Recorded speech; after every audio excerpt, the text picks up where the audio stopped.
The first semi-final of the women's 200 metres. Georgieva, Bulgaria in 3, Bailey, Canada in 4, Marshall, USA in 5, Gladish of East Germany in 6, and Merlinotti of Jamaica in 7. The first 4 to qualify. They're the favourites. Gladish, the East German, in the blue vest, leading. Georgieva of the Bulgarian in the red vest and white shorts. Otti coming up very quickly. Marshall should be the other qualifier.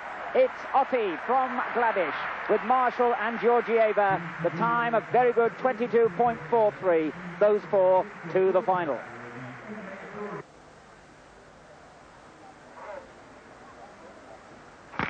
Second semi-final of the women's 200 metres, possibly a more open race here for the 4 qualifying places. The dramatically attired Florence Griffith in that speed suit there in lane 5. The American, the Olympic silver medalist, heading them out of the bend. Kasperczyk of Poland going well on the inside.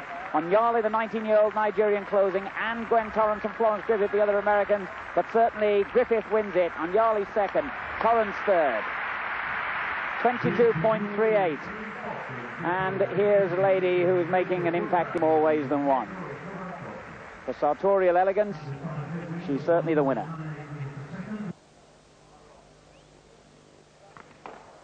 The first 4 will qualify for the final. Tremendous noise to lift along Pavoni, the Italian, and I must say he made a good start. But John Regis has run a fine bend too, and it's Regis who heads them into the home straight. Can he hold on here? Mahorn, the Canadian, coming strong on the inside. Pavoni running well. Calvin Smith of the United States closing, and a very good run by John Regis.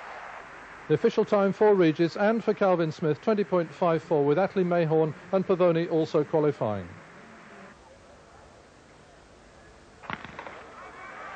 This time they are away. Kenna Hervé, the Frenchman in the centre, made a fine start.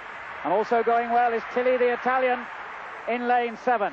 On his inside, Floyd Hurd of the United States has a marginal lead. Kovacs, the Hungarian, running very well in the centre. Krylov of the Soviet Union coming through strong as well. It's very close this. On this near side, Floyd Hurd. On the inside, Krylov of the Soviet Union. And Kenna Hervé in the centre. The final of the 110-metre hurdles. And Tensafer, Kazanov of the Soviet Union, drawn in lane 1. His best ever 13.38. They're just walking across is Foster, the American who won 4 years ago in Helsinki. But in lane 2 is Colin Jackson, the world junior champion, set a personal best in qualifying for this final. Greg Foster, 29 years old now, the reigning champion, but he has a record of falling in major championships. He fell in the World Indoor Championships this year, the second fastest man in history. Mark McCoy of Canada, 4th in the World Championships 4 years ago and in the Olympic Games, really dearly would like to get a medal in the World Championships. Jack Pierce of the United States, only 3rd in the American Championships and hasn't really found his top form out here yet. In lane 6, John Ridgeon, a former European junior champion and this year the World Student Games champion and the British record holder. Carlos Sala of Spain, done very well to make the final, though 3rd in the European Championships last year. And Brigari of Finland does not show in lane 8. So watch there for Greg Foster in lane 3. Very nervous, I know, very determined also. It matters so much to him to retain this title.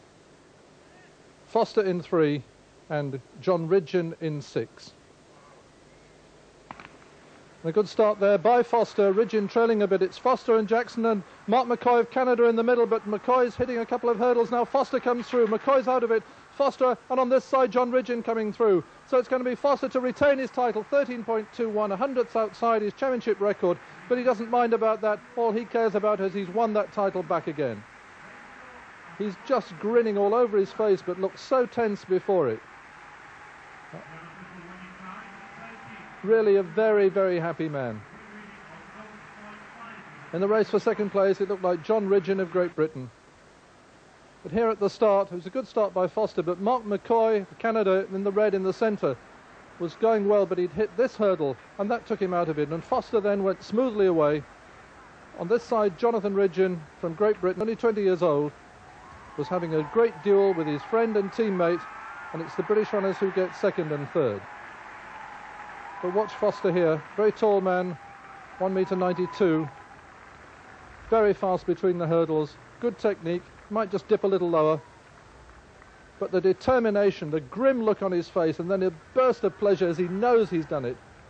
Very, very satisfying race.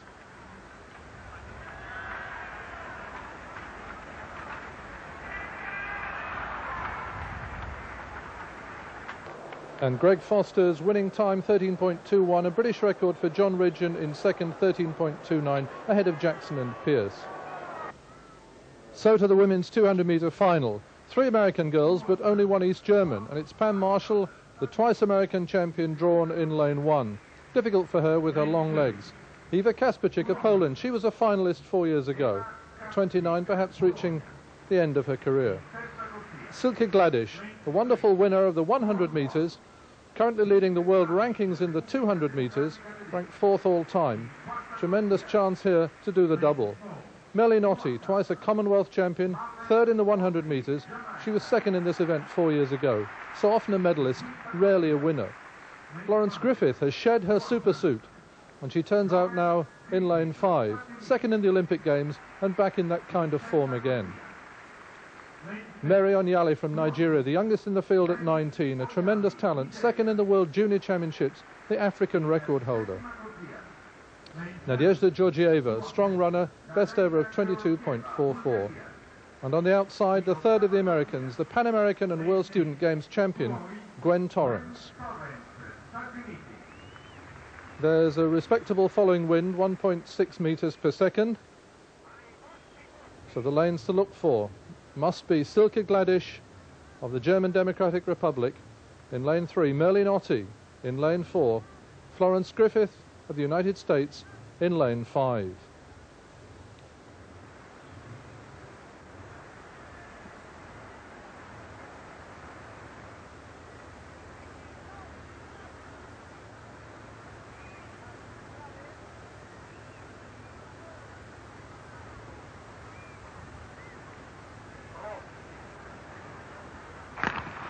And Gladish away to a tremendous start. She's already making up ground on Otti, who's no slouch around the bend. A fabulous, fabulous bend by Silke Gladish. She must be 3, even 4 metres ahead of the field.